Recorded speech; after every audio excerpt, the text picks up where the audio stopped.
Everyone, and thank you all for being here today. It's an exciting day for us, as you can see from my team. My name's Jen Casson. I'm the Vice President and Chief Nursing Officer here at Catholic Medical Center.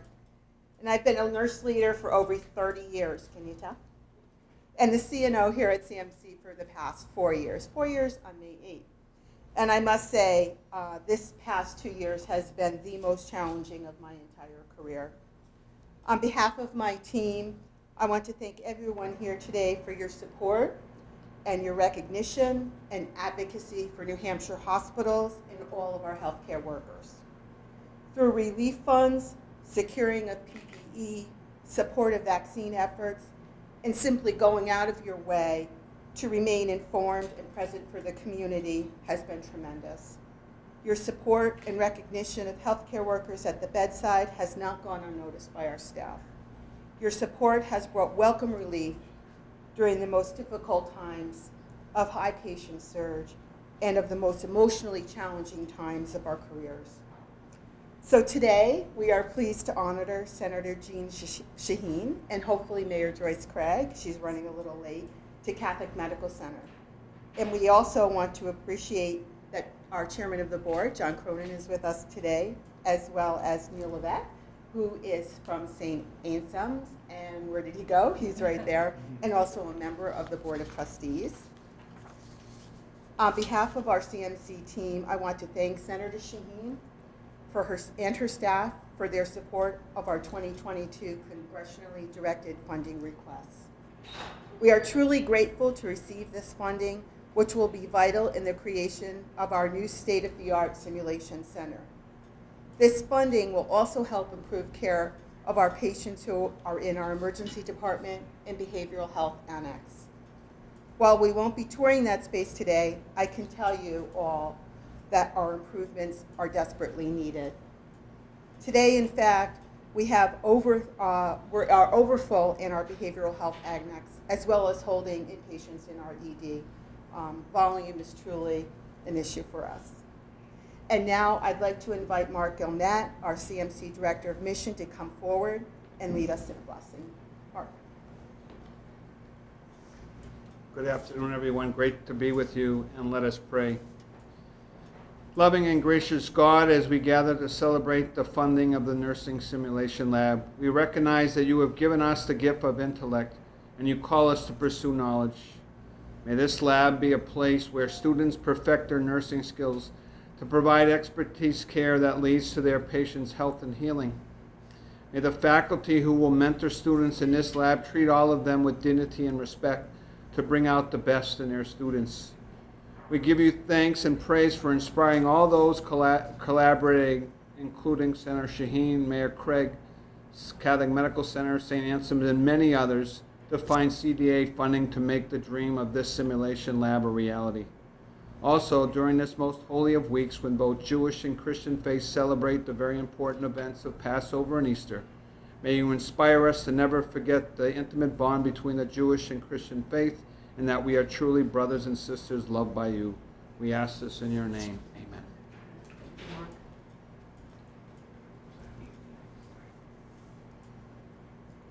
While we are not touring the emergency department today, I just wanted to share a little bit about the emergency department program. The last major renovation in the ED was done in 2004, 18 years ago. Our annex had a little bit of a renovation in 2019 when we were given the opportunity to secure the nurses station and to create some safety boundaries for patients and staff.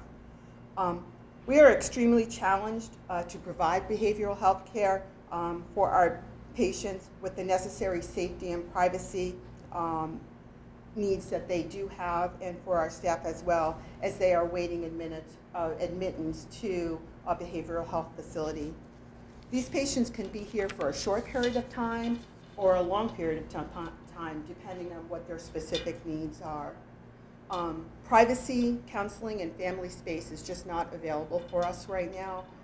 Personal needs with limited shower and bathroom facilities also create significant concern for us.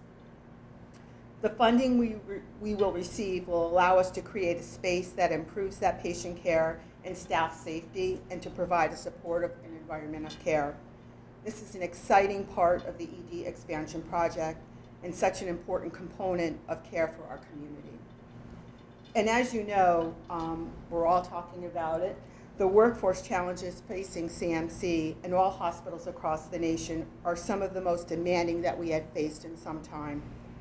Nursing is listed in many resources among the top occupations in terms of growth, estimated through 2030 and likely beyond. We are faced with many issues: the retirement of baby boomers, the early exit of nurses from the profession, leaving bedside care and choosing other alternatives for nursing, the changing of the demographics of our population with larger populations of older adults with the need for care, complex care, and management of chronic illnesses. And research published reports that a greater proportion of nurses at the bedside is associated with better clinical outcomes and safer care for patients. Simply said, today's issues require more bedside nurses. In addition, schools of nursing are facing challenges with lack of faculty and no nursing programs that are reaching capacity. It is extremely important for hospitals and education programs to come together and to support each other in bringing more nurses to the bedside and into the profession. And I am grateful for my academic colleagues who are eagerly seeking innovative ways to support a growth of bedside nurses. We are challenging each other to bring forth programs that will attract young people into the profession. Advanced technology and opportunity to work in high acuity, fast-paced environments is really desirable for the younger population.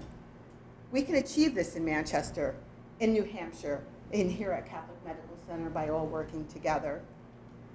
Today's technology-rich and very realistic simulation labs have taken competency training to the next level.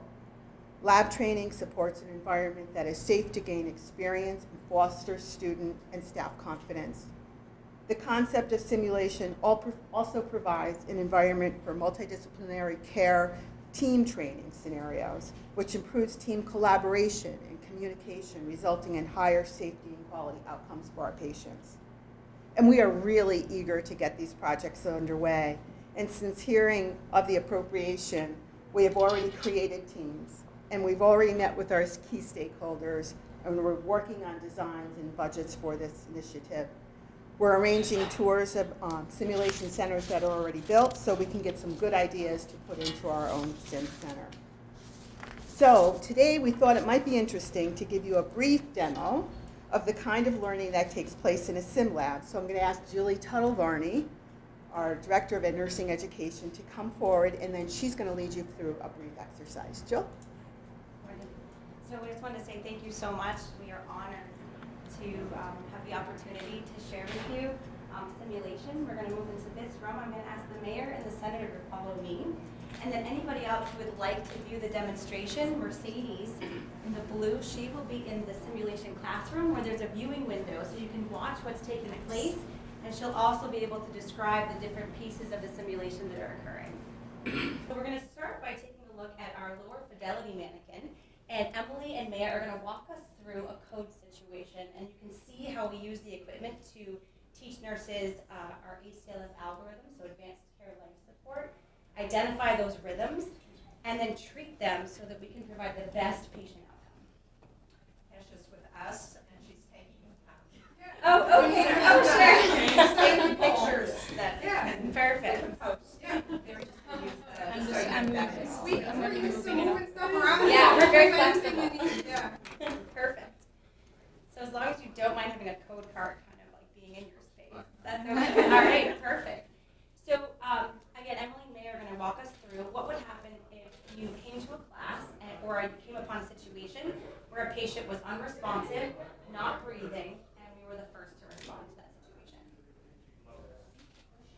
Are you okay? Out of the way. I need some help in here. What's going on? I'm not sure, but we're not breathing, and I'm checking for pulse. We don't have a pulse. I'll get the code card. I'm going to start CPR. All right.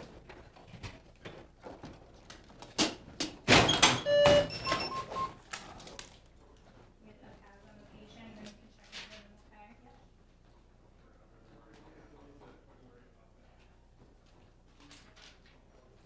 So the mannequin is attached using the skills modulator. The skills modulator tells us, as a nurse, Looks like he's in what's contact. wrong, Yeah, all but right. it doesn't tell us So what go the ahead rhythm and continue is. So the CPR. nurse still has to be taught how to interpret the I'm gonna rhythm charge to to 200. provide the best care possible. In the meantime, we continue high quality CPR for Clear, AHA clear. algorithms, We're so all we clear. can hopefully Shocking. improve their Shock outcome. delivered. Continue CPR. Do you need me to take over? Yeah. Sure. So they're practicing good team dynamics, which is what we can do in a sim lab center because we would have the equipment and everything in one place with larger space to allow larger teams to be able to participate. So obviously in this space we have a small space, so we can really only have 5. Ideally we would have teams with respiratory, nursing, doctors, labs, So phlebotomy. how many, if you have enough space, how many people would you have? We would want probably at least 8 people in the room, but That not would be more. check. It can be a little bit crowded and it gets a little bit confusing All right, as you still can in VTAC. imagine, right? Clear. So we have mock med drawers, which we have as part of a sim Charging. center, so that we can give the medications just like we would in real life. So we practice like Everyone we would clear? practice in real life. All right, continue CPR, please. I'm gonna give an epi. So we follow the ACLS algorithms, and our resources are always on our code cards, but it also gives us a chance to practice in real life without harming real patients, right? We can practice using the simulator. So we're gonna pause here, and what I'd like to do in the few moments we have left is just introduce you to a different type of simulation mannequin we have. So this is a higher fidelity mannequin. This mannequin provides objective feedback. So this mannequin, you would have an instructor evaluating. This mannequin actually will provide you with the instructions and remediation so that you can be successful in real time. Exactly. So this is Robin, and what she's gonna do is simulate a basic life support RQI mannequin program that we have. Starting with basic life support. And if you can hear the computer, it's going to see what she's doing, it's going to provide feedback, and then if she can modulate her skill or change her practice, it will successfully pass her skills without the need of an instructor. So self-guided, which our learners love, so it reduces the anxiety of somebody watching. But you also are held to objective standards, which is best practice. 19, 20, 21, 22, 23, 24, 25, 26, 27, 28, Computer is 29, actually 30. performing the compressions, and then Robin waits, and she provides the 1, breaths 2, as her 3, turn, 4, according 5, to 6, when the 7, computer tells her, and 9, if she does it 10, correctly, you see 11, the green 12, bars. 13, So 14, the computer 15, tracks 16, that she's 17, following 18, the 19, algorithm 20. for basic Let's switch life positions or after the best ventilator. practice for basic 25, life. 26, 27, 28, 29, 30. And the mannequin's chest actually counts. Correct. Yes, absolutely. So what we can do is we can see that there's visible chest rise, so we know the breath went in.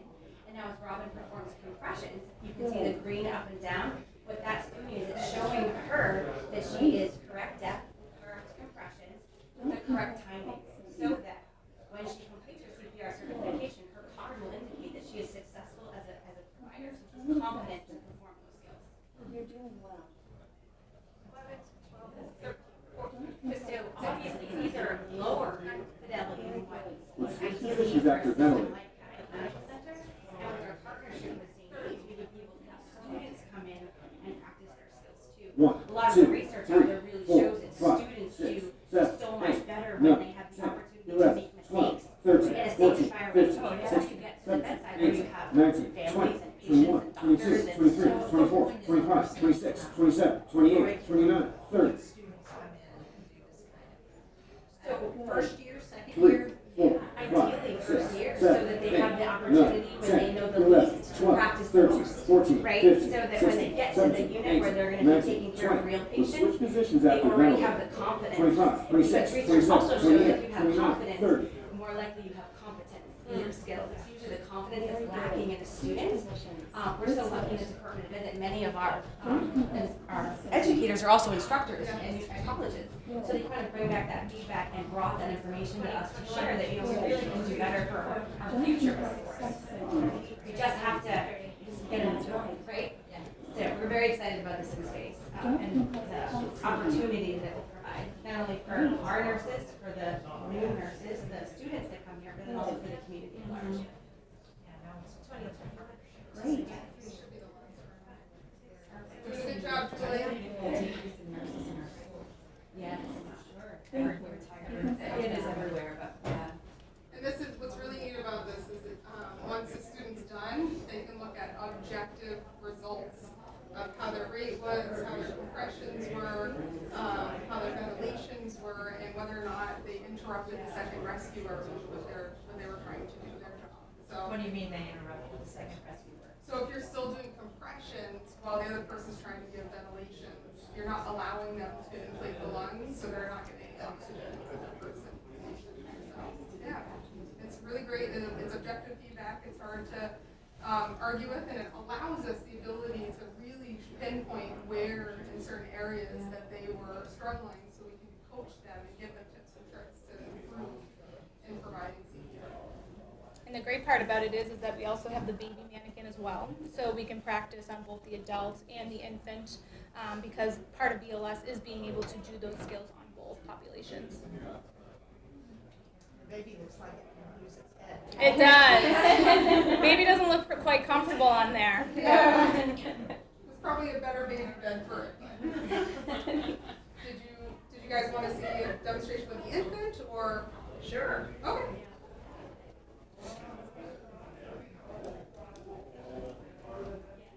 So stressful. And just in this I know. Seriously. And imagine being brand new and having a doctor and much more experienced people around you and being expected to perform at the highest caliber you can because a patient's life depends on it. So And AHA is probably one of the largest organizations that's put a lot of research into determining how well practice in simulation impacts actual in-person, when you have to use those skills, being able to practice more and more gives you a better ability to actually utilize those skills real time. So,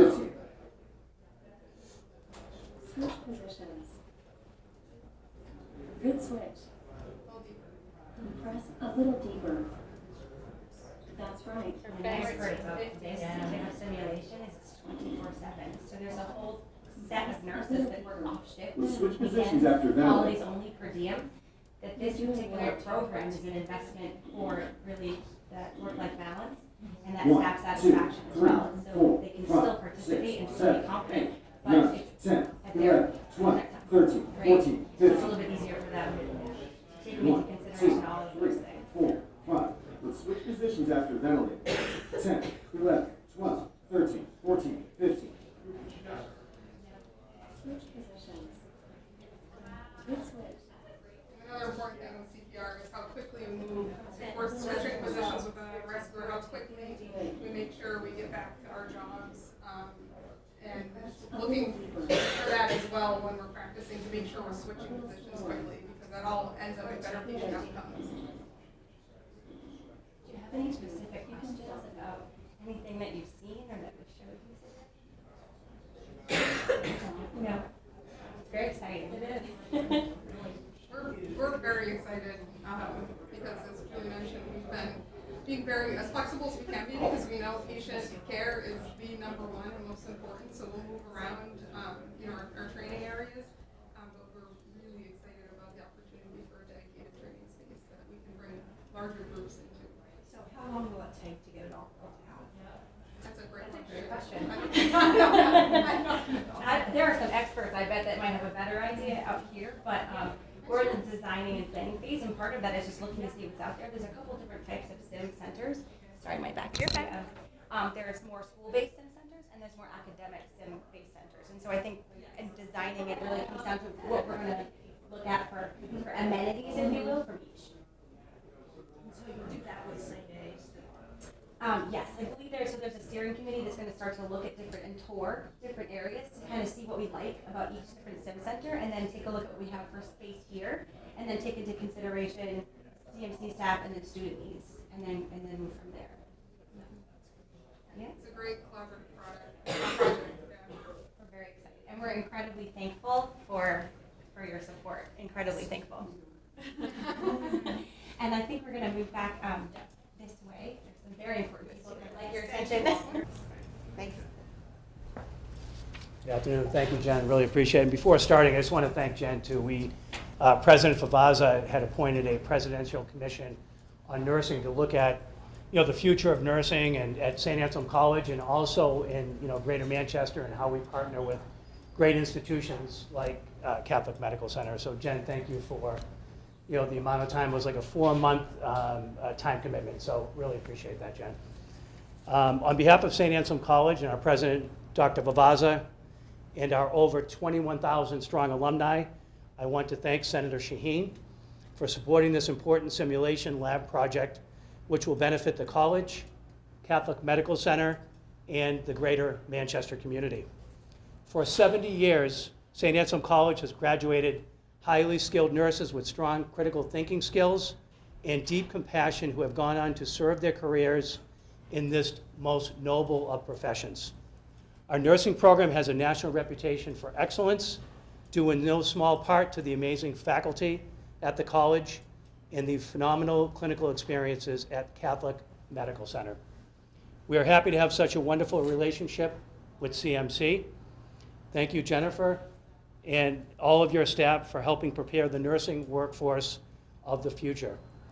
Thank you also to Alex Walker, and I would be remiss if I did not mention one of our most distinguished St. Anselm alumni, Dr. Joseph Pepe, for his incredible assistance and partnership while he was a doctor here and then also CEO. Without a doubt, this state-of-the-art simulation lab will allow us to strengthen the partnership between St. A's and CMC. Working together in a hospital will be beneficial to students and staff alike and will underscore the value to our students of working and hopefully living and staying in New Hampshire, which is a big priority that we talked about as part of our Presidential Commission on Nursing. Senator Shaheen, we are so grateful for your leadership with this exciting project. Your important role as a senior member of the Senate Appropriations Committee has created this wonderful opportunity that will be beneficial for generations to come. On behalf of the entire St. Anselm College community, thank you. Have a good day. Thank you, Jen. And Senator Shaheen, if you'd like to make a few comments. Well, thank you very much. Please forgive me. I'm still struggling a little bit with allergies and a cold, but I've been tested. It's not COVID. But it's really nice to be here and to see very in person a facsimile of what the simulation lab will do. And Jen, thank you for your eloquent remarks on the challenges that the whole medical profession has been through in the last 2 years. Mayor Craig and I have seen it from a little different perspective, but we know it's been a really tough few years for people, and to be able to see something positive come out is so exciting. And as Jim talked about, really 2 awards that we're here to celebrate today. One is this lab, the other is, which got about a $2 million award from congressionally directed spending. And just to be clear for everybody, this is what we used to call earmarks.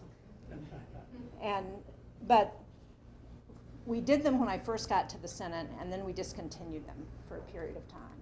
But it's really important because there are projects like this that need support, and for a small state like New Hampshire to get the kind of support through normal funding formulas is really challenging. So to have the ability to put in a project like this, to have the committees, the appropriation committee, subcommittee look at this kind of project and say, oh yeah, this is exactly what we want to support, means so much to the community of Manchester and to the state of New Hampshire. And as we look at the number of healthcare personnel we've lost in the last 2 years because of COVID, people who have, for all kinds of understandable reasons, have gotten burned out and decide that they need to go do something else. Having this kind of state-of-the-art facility that can allow students to have the experience. One of the things we heard as we were listening to the demonstration was that data shows that the more hands-on experience that students and practitioners get, the better they do in crisis situations, the better the outcomes for patients. So this makes so much sense for so many reasons. And I would it's the kind of partnership with St. A's that is really beneficial because it allows students from the very beginning to have a hands-on experience as part of their academic degree. So thank you for this wonderful partnership. And I want to recognize a couple of staff members of mine who have been helpful in making this happen. One is John Jarvis, who is a graduate of St. A's. And,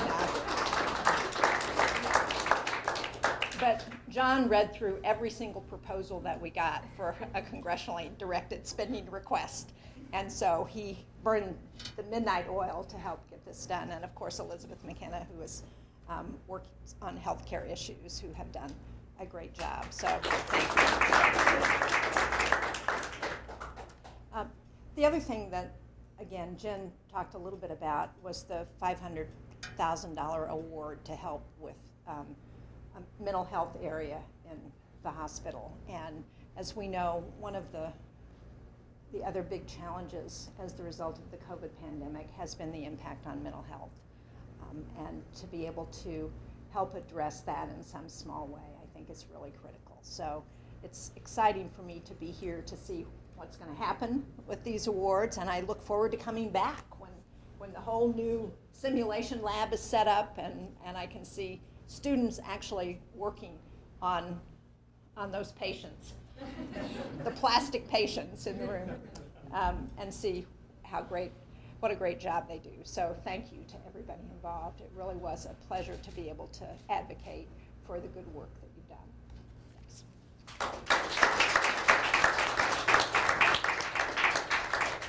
Thank you, Senator, and thank you to your team and for Mayor Craig for coming today, and to my team who did a great job showing off what we have today and hoping for tomorrow. Thank you, my CMC colleagues, for being here and for helping us through these past couple of years and getting this underway, and thank you to you as well, Jim. And Neil, I don't know where he's standing right there. But that ends our program for today. I want to thank you all for coming. I hope you enjoyed it. I hope it was informative and educational, and please take a few more pictures if you'd like. Lauren will direct that, and we have a little treat for you to take on your way. So thank you, everyone.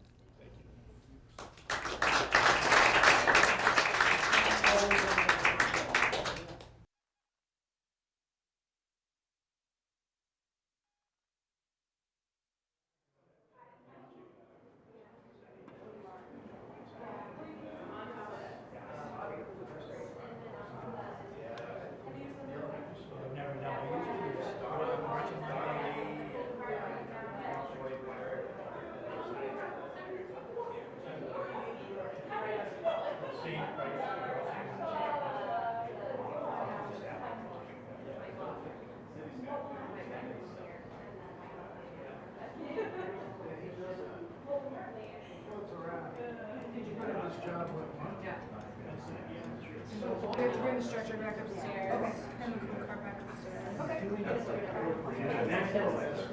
Same. We can wait to put it away.